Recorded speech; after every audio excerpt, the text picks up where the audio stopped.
Yes, hello, welcome to the third video in this section, which is about the innovation funnel. So we previously described to you what is an innovation system and how you can formulate an innovation strategy to deal with the system. And now it's important to understand how that actually works if you have a strategy, how it works inside your company when you are dealing with innovation.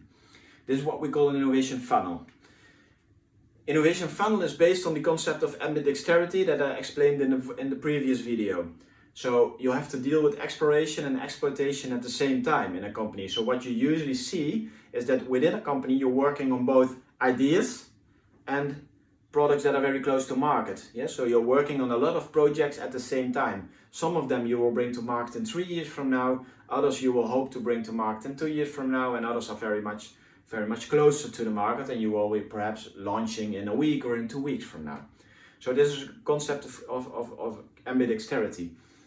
The first that described innovation as a process that takes different steps was Cooper.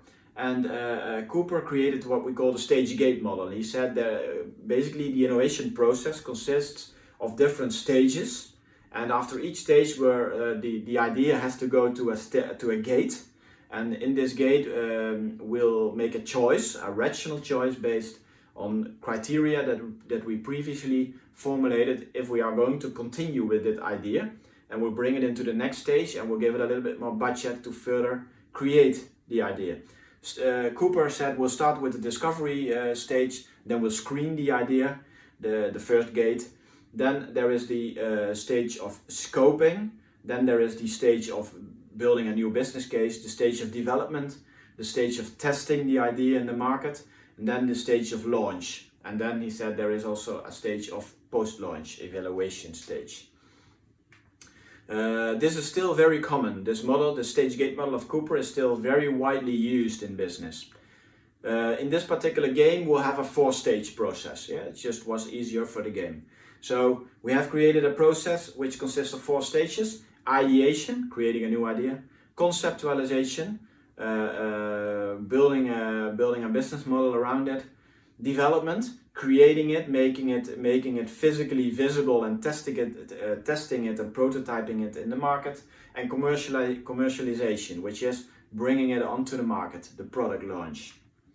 These 4 stages, if you make a picture of your company at this particular moment, you can see that you will always be working on a lot of ideas at this particular moment. For example, in the R&D department, you are working on a lot of different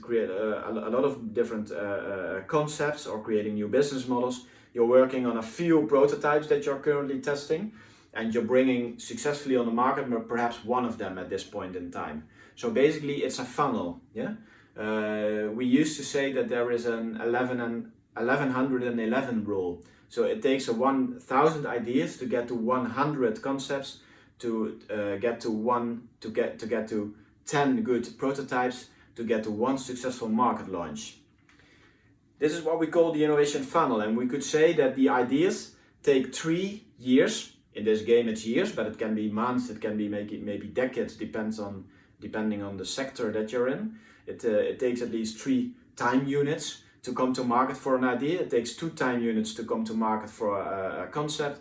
It takes 1 time unit to come to market for a prototype, and it takes 0 time units for a product that currently brought to market. So to help you forecast your future productivity as a company. And so now we're going back to the first video where we discussed why innovation is relevant, because innovation management helps you to create future productivity and secure growth for you as a company. This is what we call portfolio management, trying to figure out how many projects you're currently working on and what is the chance of success of each of these products. In this game, you'll have to deal with this funnel, yeah,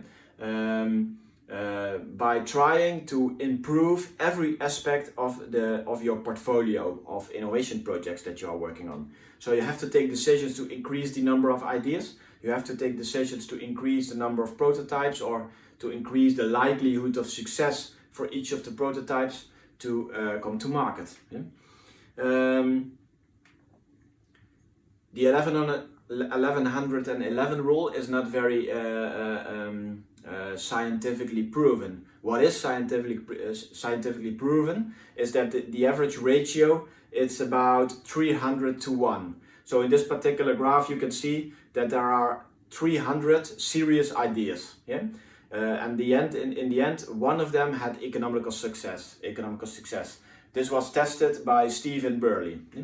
There are some different reviews, such as this one from Abramov in 2018, and they also researched different approaches, such as the TRIZ innovation model, where they could see that that there is a 1,000 ideas launched that will finally result in 31 ideas that were actually launched. So it's a 1 to 30 ratio.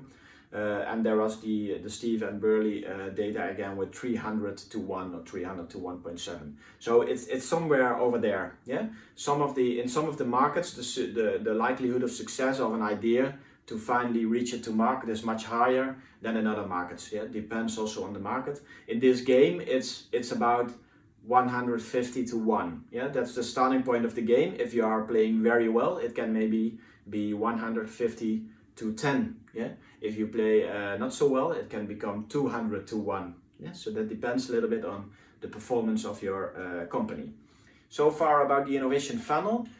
So remember that the innovation funnel is about taking a picture of all the projects that you are currently working on in your portfolio in your company. Thank you very much for watching.